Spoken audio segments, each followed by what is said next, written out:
I'm old, I'm puzzled, and I'm only able to change one of those. Kathy Lynn 1375 left a comment on one of my videos that you should have Juno pick the next puzzle you do. And I thought that was a genius idea. I got out a bunch of puzzles from my collection and laid them on the table for Juno to choose from. And she made a decision right away. You figure out which one. Whichever one you sit down on is the one I'll do.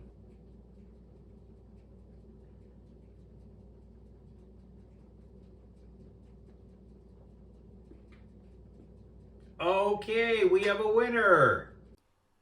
It's a 2,000-piece Ravensburger puzzle with a photograph of the Manhattan skyline at sunset, with the Brooklyn Bridge in the foreground.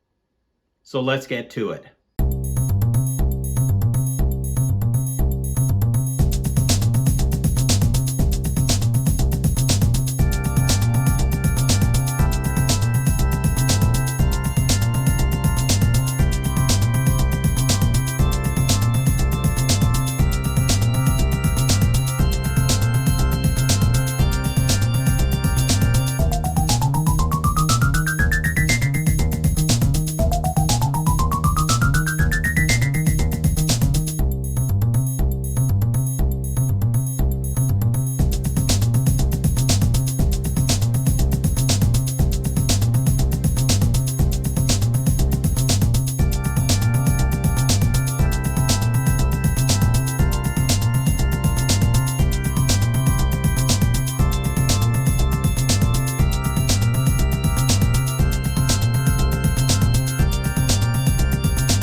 Juno, thank you very much for choosing such a great puzzle. So thanks for watching the video. Also in the comments is a link to my Buy Me a Coffee page if you'd like to support this channel. And subscribe to this channel to see what other nonsense I can get up to. Because, you know, I'm old, I'm bored, and I'm only able to change one of those.